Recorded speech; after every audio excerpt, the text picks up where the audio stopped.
Hello दोस्तों, अगर आप क्लास 10 की इतिहास की तैयारी कर रहे हैं तो इतिहास को समझने के लिए पहले पूरे विश्व को समझना आवश्यक है। तो दोस्तों आज के विश्व वाले टॉपिक पर हम चर्चा करने वाले हैं। दोस्तों मेरा नाम है अभिषेक कुमार और आपका स्वागत है ध्यान लाइन 10 के इस यूट्यूब चैनल में। दोस्तों आज के इस वीडियो में हम वैश्वीकरण से लेकर के नई नीति तक कई टॉपिक बनेंगे जो कि आपके इतिहास का टॉपिक है, इसी पर चर्चा करने वाले हैं। दोस्तों सबसे पहले हम जानेंगे वैश्वीकरण क्या होता है, उसके बाद हम समझेंगे रेशम मार्ग क्या है, उसके बाद समझेंगे विश्व बाजार किसे कहते हैं, उसके बाद बहुराष्ट्रीय कंपनी क्या है, बहुराष्ट्रीय कंपनी के बाद दोस्तों हम जानेंगे आर्थिक संकट क्या है, उसके बाद 1929 में जो विश्वव्यापी आर्थिक मंदी छाई थी जिसको 1929 का आर्थिक संकट कहा जाता है उसके बारे में जानेंगे और अंत में जानेंगे नई नीति यानी कि न्यू डील क्या थी। तो दोस्तों आज के इस वीडियो में हम पूरा वैश्वीकरण से लेकर के नई नीति तक बहुत सारे टॉपिकों पर चर्चा करने वाले हैं। चलिए दोस्तों वीडियो को शुरू करते हैं। दोस्तों हमारा सबसे पहला टॉपिक है वैश्वीकरण क्या है। दोस्तों वैश्वीकरण के जो जनक हैं उनका नाम है समाजशास्त्री रॉबर्टसन। अगर वैश्वीकरण का सामान्य अर्थ आपको बताएं तो आप समझिए जैसे कि एक ऐसी अर्थव्यवस्था जिसमें एक देश किसी दूसरे देश के बीच, यानी कि कोई पहले से एक देश है और एक और देश है दूसरी तरफ, वह दोनों देश के बीच व्यापार और सेवाओं का यानी कि व्यापार का, निवेश का संबंध होता है, उसका आदान प्रदान होता है।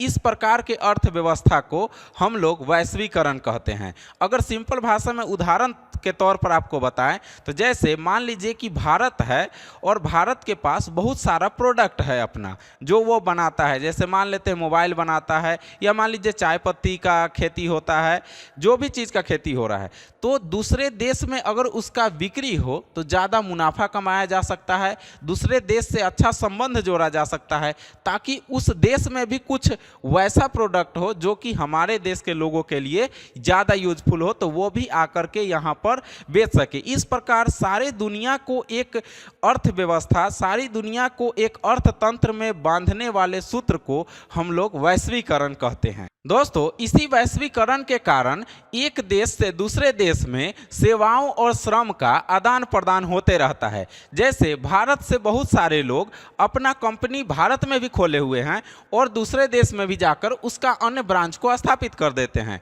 चाहे दूसरे देश का कोई कंपनी उस देश में अपना कंपनी है लेकिन वह कंपनी को भारत में भी ले आकर के क्या करती है कि स्थापित कर देती है और चलाती है। तो ये जो प्रक्रिया है ये वैश्वीकरण की प्रक्रिया कहलाती है। दोस्तों वैश्वीकरण को समझने के लिए तीन चीजों को हमको समझना होगा, यानी कि वैश्वीकरण तीन प्रकार के मुख्यतः होते हैं: सामाजिक वैश्वीकरण, राजनीतिक वैश्वीकरण और आर्थिक वैश्वीकरण। ये तीन प्रकार के वैश्वीकरण होते हैं। दोस्तों अब चलते हैं हम अपने नेक्स्ट टॉपिक की तरफ। दोस्तों हमारा दूसरा टॉपिक है रेशम मार्ग से आप क्या समझते हैं। दोस्तों रेशम मार्ग राजा कनिष्क के द्वारा भारतीयों के लिए बनवाया गया था। दोस्तों रेशम मार्ग को इंग्लिश में सिल्क रोड भी कहा जाता है। दोस्तों ये जो मार्ग था यानी कि ये जो रेशम वाला मार्ग था, रास्ता था, इसको व्यापार करने के लिए बनाया गया था।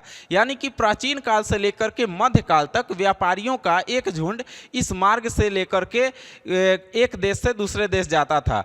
अगर खास तौर पर देखा जाए कि कौन से देश को ये कनेक्ट करता था तो एशिया, यूरोप और अफ्रीका को ये मार्ग कनेक्ट करता था। खास तौर से चीन इस मार्ग का ज़्यादा उपयोग करता था। दोस्तों इस मार्ग के बारे में हम लोग को ज़्यादा इसलिए पढ़ना है क्योंकि मुख्य मार्ग यह था लोगों का व्यापार करने का, और ख़ास तौर से जैसा कि हमने पहले भी बताया कि चीन का लोग इसका ज़्यादा उपयोग करता था, तो चीनी लोग रेशमी कपड़ों का व्यापार करते थे। यानी कि वो लोग रेशम की खेती करते थे और रेशम के कीड़ों की खेती होती है जिससे कि रेशम का कपड़ा तैयार होता है, और वह रेशमी कपड़े तैयार करके वे लोग अफ्रीका और यूरोप जैसे देशों में ले जाकर बेचते थे। तो रेशम का कपड़ा का अधिक जिस मार्ग से व्यापार होता चला गया इसीलिए इसका नाम क्या पड़ा, रेशम मार्ग पड़ा। तो दोस्तों आशा करते हैं कि आपको रेशम मार्ग समझ में आ गया होगा। चलिए अब अपने नेक्स्ट टॉपिक की तरफ चलते हैं। दोस्तों एक छोटा सा क्वेश्चन है जो कि बार बार बोर्ड एग्जाम में पूछा जाता है, या पूछे या ना पूछे लेकिन आपको जानकारी जरूर होना चाहिए। वह है विश्व बाजार किसे कहते हैं। दोस्तों विश्व बाजार का ये मतलब नहीं है कि पूरे विश्व का बाजार, यानी कि पूरे विश्व में में कहीं एक मार्केट लगता होगा उसको विश्व का बाजार कहते हैं, ऐसा बिल्कुल नहीं है दोस्तों। किसी भी देश में यानी कि हर देश में विश्व बाजार एक होता है। अब कैसे होता है सो देखिए, एक ऐसा बाजार जहां पर विश्व की सारी वस्तुएं आम जनता को खरीदने के लिए उपलब्ध होती है, वैसे बाजार को हम लोग विश्व बाजार कहते हैं। अब हम आपको ये समझाए हैं कि हर देश में एक विश्व बाजार होता है, तो अधिकतर ऐसा देखा गया कि हर देश चाहता है कि उसके नागरिक को कहीं दूर दूर जाकर के भटकना न पड़े विदेशी चीज़ों के लिए, क्योंकि जितने वो विदेशी चीज़ ले आएंगे अपने कंट्री में भी उसका टैक्स के आधार पर सरकार भी उससे पैसा कमाएगी। इसलिए लगभग हर देश में कुछ ना कुछ ऐसा जगह होता है जहाँ की हर देश का जो सामान होता है, जो ज़्यादा यूजफुल चीज़ है, वो चीज़ मिलता है। वैसे अगर भारत में देखा जाए तो मुंबई है वह हमारा विश्व बाजार वाला जगह है, यानी कि वहाँ विश्व की हर एक चीज़ सबसे पहले आती है और वहाँ पर उस चीज़ को खरीदा जा सकता है। दोस्तों अब हमारा अगला टॉपिक है बहुराष्ट्रीय कंपनी किसे कहते हैं। दोस्तों बहुराष्ट्रीय कंपनी में ही इसका अर्थ छुपा हुआ है। बहु माने बहुत, राष्ट्रीय माने मतलब कि एक देश समझ लीजिए, एक राष्ट्र, और कंपनी का मतलब तो जानते हैं कंपनी, यानी कि कोई एक कंपनी बहुत सारे राष्ट्रों में जाकर के व्यापार करती है, उसको बहुराष्ट्रीय कंपनी कहते हैं। ये तो हो गया शॉर्टकट चीज़। अब हम इसको विस्तार से आपको समझाते हैं, 2 मिनट का समय लगेगा। दोस्तों सबसे पहले आप समझिए कि इसका शुरुआत कब हुआ था। 1920 के बाद, यानी कि 1920 के दशक में बहुराष्ट्रीय कंपनी बहुत तेज़ी से आगे बढ़ा, पूरे विश्व में फैलना शुरू हुआ।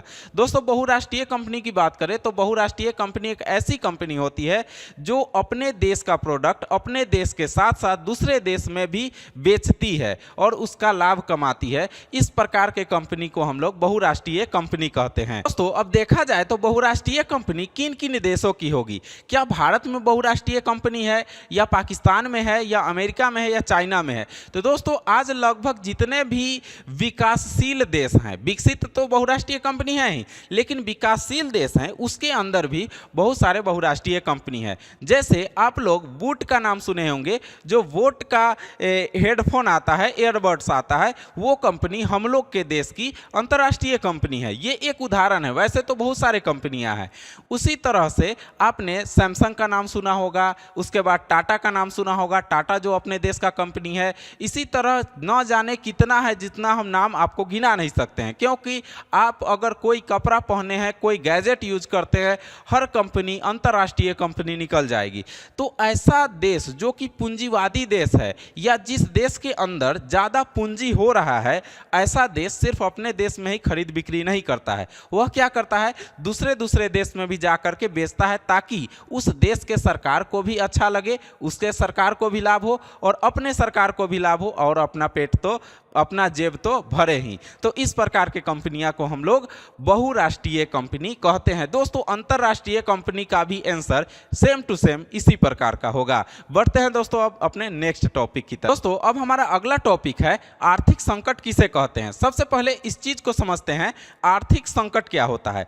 अर्थ का मतलब होता है धन, यानी कि आज के डेट में अर्थ यानी कि धन। जिसके पास धन नहीं है वो गरीब है। उसी तरह जिस देश के पास धन की कमी हो जाती है वह देश में आर्थिक संकट की स्थिति उत्पन्न हो जाती है।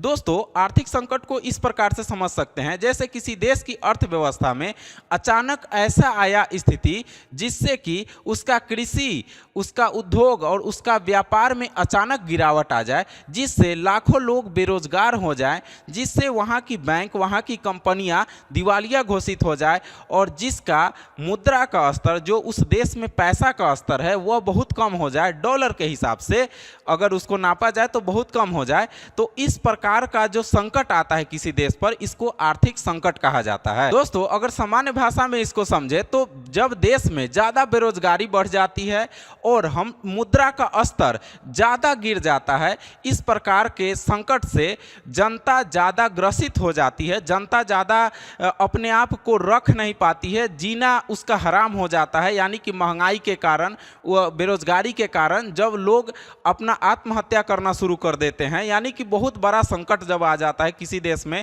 आम जनता को जीने के लिए कोई राह नहीं दिखता है, इस प्रकार के संकट को हम लोग आर्थिक संकट कहते हैं। वैसे उदाहरण के तौर पर देखा जाए तो कुछ समय पहले श्रीलंका की भी ऐसी ही स्थिति थी, और आज जो वर्तमान में पाकिस्तान की स्थिति है वह भी आर्थिक संकट की ओर जा रहा है। तो दोस्तों इस प्रकार से आपको कैसा लगा आर्थिक संकट का ये टॉपिक हमें कमेंट में जरूर बताइएगा। दोस्तों अब बढ़ते हैं नेक्स्ट टॉपिक की तरफ। दोस्तों अब हमारा अगला टॉपिक है कि 1929 में आर्थिक संकट आया था, यानी कि महामंदी आया था। तो इस आर्थिक संकट का क्या कारण था, इसका व्याख्या करना है। चलिए दोस्तों इसको समझते हैं। 1929 से कुछ समय पहले हम आते हैं प्रथम विश्व युद्ध। दोस्तों प्रथम विश्व युद्ध 1914 से लेकर के 1918 तक चला था। अगर आपने वीडियो नहीं देखा है प्रथम विश्व युद्ध वाला तो जा करके आप वीडियो देख सकते हैं वीडियो के सेक्शन में। दोस्तों प्रथम विश्व युद्ध जो हुआ था 1914 से 1918 तक, इसमें क्या हुआ कि यूरोप को छोड़कर बहुत सारे जितने भी देश थे, जितने गरीब देश थे, जितने विकसित हो रहे थे, वैसे देशों ने उत्पादन पर जोर दिया। अब आप यह पूछिएगा कि वो लोग उत्पादन पर जोर क्यों दिया, क्यों ज़्यादा उत्पादन किया।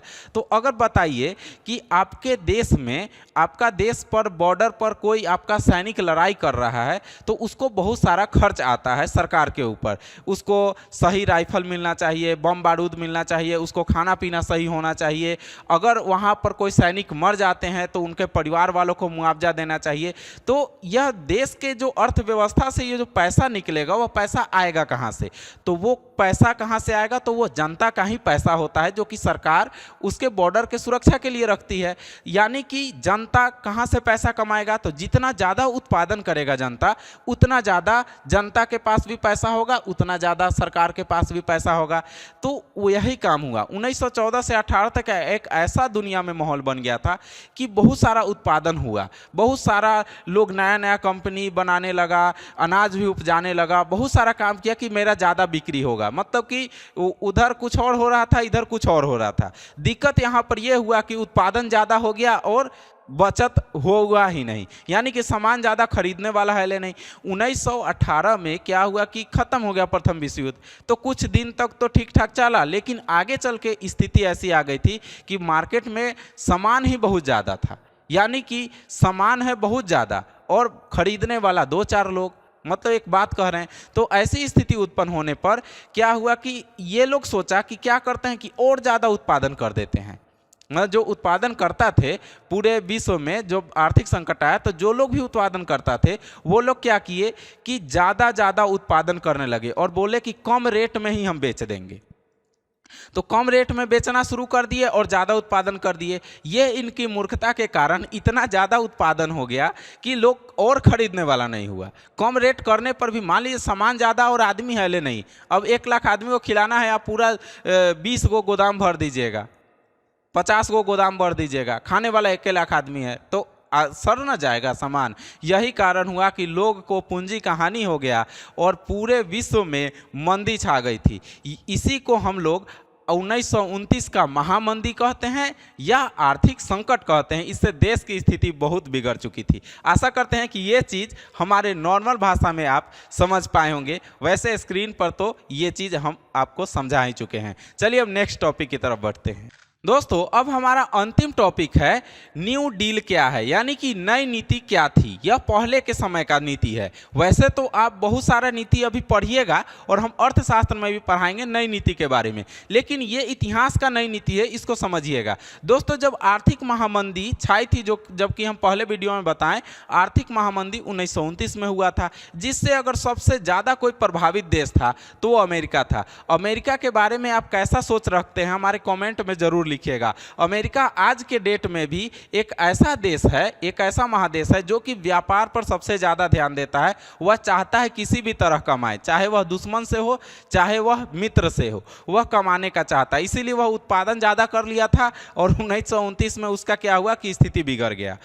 इस चीज़ से निपटने के लिए वह कुछ कार्यक्रम लागू किया अपने देश में, जिस कार्यक्रम के तहत वह चाह रहा था कि अधिक उत्पादन हो गया है तो उसका वेस्टेज नहीं ज़्यादा जाए, वह एब्जर्व कर ले, अपने ही देश में उसको ठीक ठाक कर ले, वह ज़्यादा उसका सामान खराब ना हो, आर्थिक मंदी का ज़्यादा असर ना हो।